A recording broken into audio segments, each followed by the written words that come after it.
De estas tres fases que comento aquí, esta es la fase de definición conceptual de a qué país vamos a ir. Estamos hablando de que tenemos que fabricarnos en Kazajstán, pero es Kazajstán el único país al que nos tenemos que dirigir. Kazajstán forma parte de la zona CIS.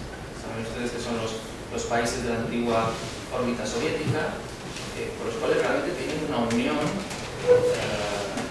aduanera, comercial, llamemos, pues un poco imagen y semejanza de lo que puedan ser los inicios de la Unión Económica Europea, ¿no? Realmente la zona CIS es una zona donde uno necesariamente tiene que buscar, no solamente en Kazajstán.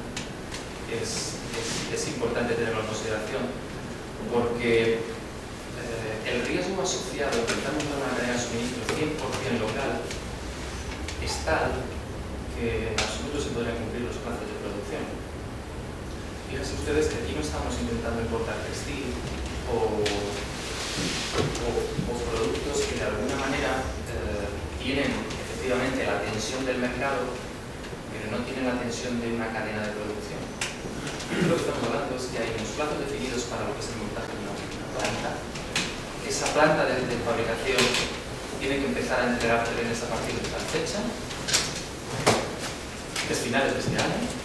En el momento que empiezan a salir los trenes, uno empieza a construir la planificación hacia atrás, en la cual tenemos que tener asegurados los proveedores para cada una de las fases de construcción del tren. Por lo cual, seguramente, lo primero que hay que hacer es reconsiderar cuál es el porcentaje o qué partes del tren se van a fabricar en cada uno de los países. Busquemos más allá de Kazajstán, no solo Kazajstán, Rusia puede ser una opción, China, cómo no, es obligado que busquemos en China. Es significativo que hasta hace poco tiempo pensábamos que los chinos solamente podían copiar productos de alta tecnología.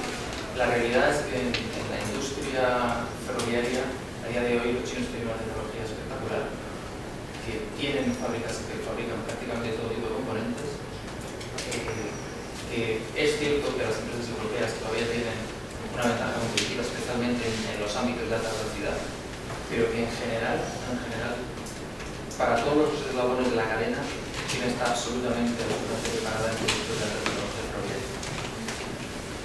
Vayamos incluso si queremos fuera del entorno de Asia, que estoy hablando demasiado de Asia. Vayamos a Latinoamérica. Otro ejemplo. Una empresa de aerogeneración española que construye aerogeneradores.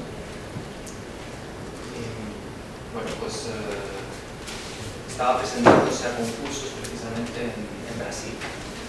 Pues para construir en campos de aerogeneración. Yo creo que todos ustedes saben perfectamente bien que el precio no necesariamente o casi nunca se construye a partir del análisis de los costes. El precio lo fija el mercado y el mercado a partir de los bits competitivos de cada una de las empresas que se presentan. Por lo cual, en realidad, el precio lo marca no nuestra estructura de costes, sino la estructura de costes del más eficiente de nuestros competidores. Es lo que estaba pasando en Brasil.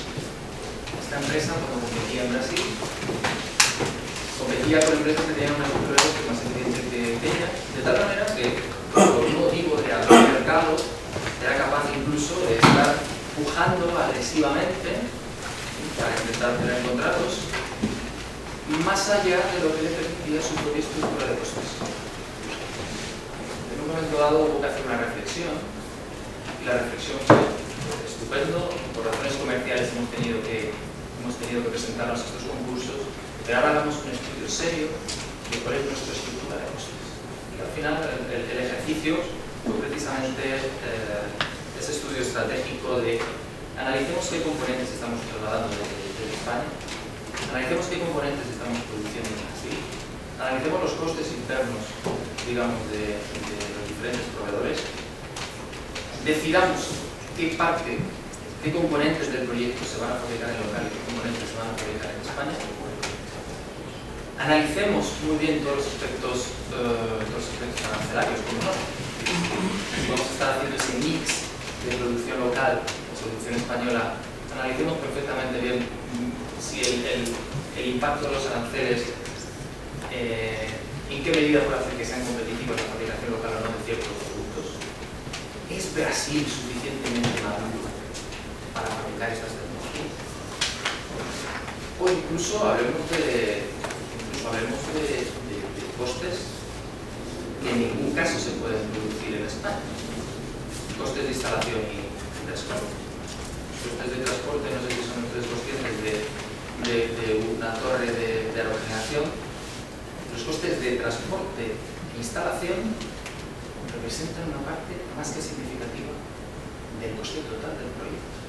Uno podría pensar que es una torre inmensa de 40 metros, las palas, la nacelle. No. Parte sustancial del coste del proyecto es precisamente la instalación y el transporte local. Son esos proyectos en los cuales tenemos que equilibrar el esfuerzo comercial, lo tenemos que equilibrar con un esfuerzo de hasta qué punto tengo la estructura de costes que me permite hacer ese esfuerzo. Eso todo es objeto de la fase 1, es decir, de ese análisis global de cuál va a ser mi proyecto, de cómo lo puedo repartir. El proceso 2 es un proceso metodológico también de selección de proveedores. La fase 2, aquí no se puede ver en absoluto, pero básicamente constaría de 4 etapas. Una primera etapa sería la Request for Information. Básicamente esta etapa consiste en hacer un scan del mercado para encontrar los posibles proveedores. Aquí no estamos diciendo que vayan a ser todos válidos, pero los posibles proveedores es una primera etapa. Conceptualmente puede ser sencilla, pero es cuando uno empieza a anticipar precisamente los problemas que se van a encontrar en la segunda etapa, que es la RFQ, la Request for Quotation. Es decir, la Request for Quotation es cuando ya hacemos una petición formal de propuesta, de proyecto, de oferta al proveedor. Aquí es cuando empezamos a descubrir que no solamente hay una cuestión de idioma, sino de lenguaje y de cultura diferente. No es diferente a lo que se están encontrando ustedes en el día a día en esa venta, en ese comercio exterior. Quizá el punto significativo es que aquí estamos hablando de grandes proyectos industriales. Hablamos de grandes proyectos industriales, hablamos muchas veces de diseño, hablamos de especificación y hablamos de aspectos muy críticos.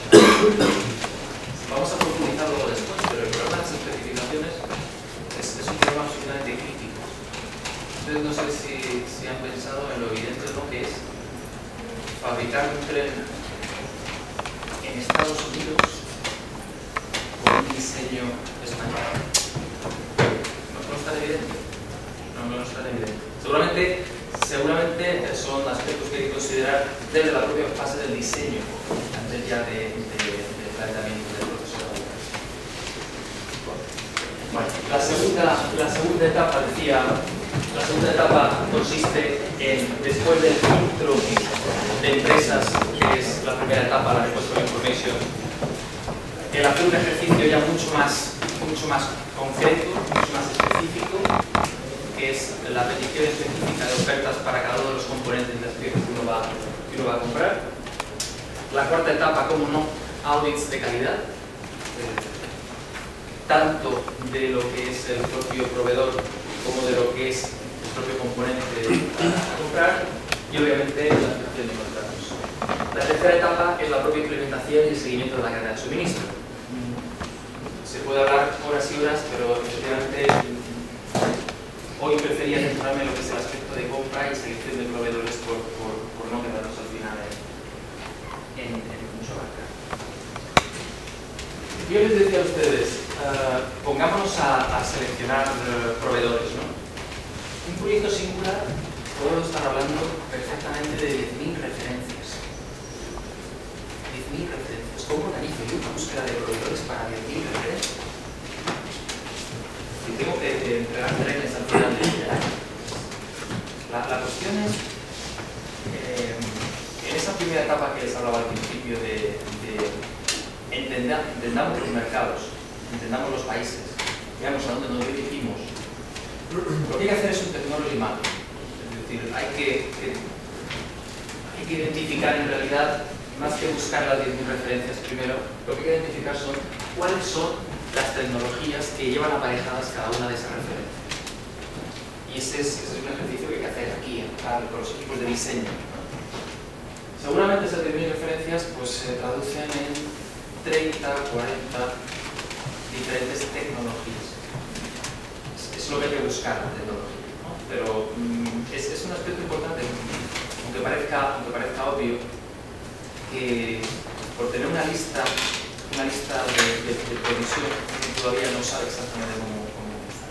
Cuando uno ha hecho este technology mapping, es decir, esta identificación de tecnologías, por ejemplo, tenemos piezas de materiales compuestos, o tenemos piezas de aluminio, pero de aluminio extruido, mecanizado,